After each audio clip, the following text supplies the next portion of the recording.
24 जनवरी 2023 एक foreign research firm ने 100 plus pages की एक रिपोर्ट पब्लिश की।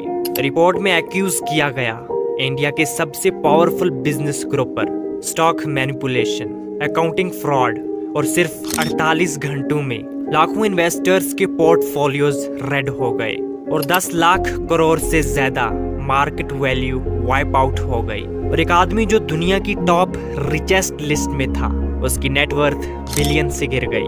सवाल सिर्फ इतना नहीं कि शेयर्स क्यों गिरे, सवाल ये है क्या ये सच में फ्रॉड एक्सपोज था या फिर एक calculated financial attack.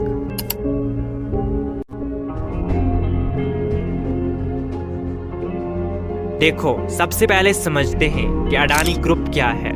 Adani group एक इंडियन मल्टीनेशनल कॉन्ग्लोमरेट है। इस कंपनी के फाउंडर हैं गौतम अडानी। गौतम अडानी ने अपनी बिजनेस 1980s में शुरू की।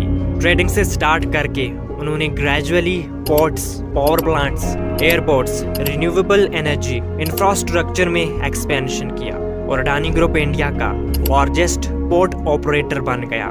2017 से लेकर 2022 के बीच अडानी कंपनीज के शेयर प्राइसेस रैपिडली ग्रो हुए।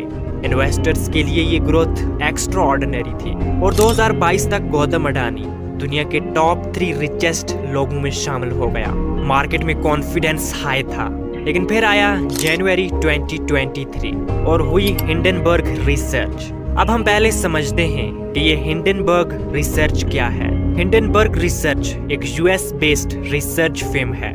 ये फर्म कंपनीज पर रिसर्च करती है और अगर उन्हें लगता है कि कंपनी ओवर वैल्यूड या फ्रॉड में इन्वॉल्व्ड है तो वो रिपोर्ट पब्लिश करते हैं। हिंडनबर्ग रिसर्च ने 24 जनवरी 2023 को एक डिटेल्ड इन्वेस्टिगेटिव रिपोर्ट पब्लिश की। उन्होंने एलिगेशंस लगाए stock prices manipulation, offshore shell companies का यूज, हाई डेब्ट लेवल्स, अकाउंटिंग इरेगुलरिटीज। उन्होंने क्लेम किया कि अडानी ग्रुप ओवर वैल्यूड है। लेकिन इंपॉर्टेंट बात, हिंडनबर्ग ने ओपनली कहा कि उन्होंने अडानी स्टॉक्स पर शॉर्ट पोजीशन ली हुई है। मतलब अगर स्टॉक प्राइसेस गिरते हैं तो उन्हें प्रॉफिट होता है और इस पॉइंट ने कंट्रोवर्सी को और इंटेंस बना दिया। देखो, रिपोर्ट पब्लिश होने के बाद पैनिक सेलिंग हो गई। अडानी ग्रुप की लिस्टेड कंपनीज के शेयर्स शार्पली गिरने लगे और कुछ दिनों में बिलियंस ऑफ डॉलर की वैल्यू वाइप आउट हो गई। गौतम अडानी की नेट वर्थ में मैसिव ड्रॉप हुआ। इन्वेस्टर्स पैनिक में आ गए। इस वक्त अडानी एंटरप्राइजेस का एफपीओ भी ओपन था। एफपीओ का मतलब फॉलो ऑन पब्लिक ऑफर, और मार्केट प्रेशर के बाद एफपीओ कैंसिल कर दिया गया और ये स्टेप इन्वेस्टर्स के लिए शॉक था। देखो, अडानी ग्रुप ने एलिगेशंस को स्ट्रांगली डिनाई किया। उन्होंने 400 प्लस पेजेस की एक डिटेल्ड रिस्पॉन्स इशू किया। उन्होंने कहा था रिपोर्ट्स मिसलीडिंग है, ये इंडिया की ग्रोथ पर अटैक है। कंपनी ने सब रेगुलेशन नॉर्म्स फॉलो किए हैं और उन्होंने ये भी कहा कि शॉर्ट सेलर्स का मोटिव प्रॉफिट होता है। मार्केट ग्रेजुअली स्टेबलाइज होने लगी, लेकिन मैटर इंडिया के सुप्रीम कोर्ट तक गया। Securities and exchange board of India ने इन्वेस्टिगेशन स्टार्ट की। फोकस था क्या डिस्क्लोजर नॉर्म्स फॉलो हुए, क्या प्राइसेस मैनिपुलेशन का एविडेंस है, और पॉलिटिकल डिबेट भी इंटेंस हो गई।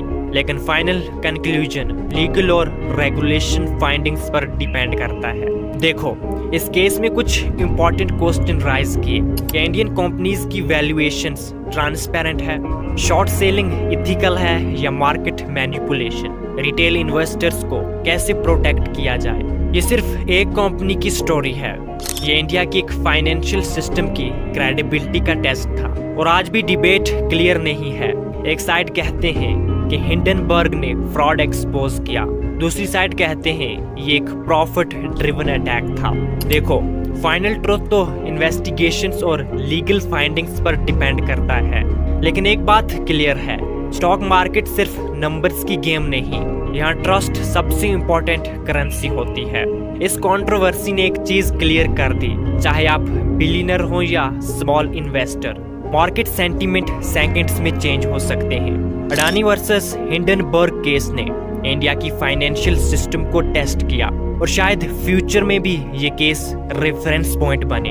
आपको क्या लगता है इस बारे में? कमेंट में जरूर बताएं। और ऐसी और वीडियोस को देखने के लिए चैनल को सब्सक्राइब करें।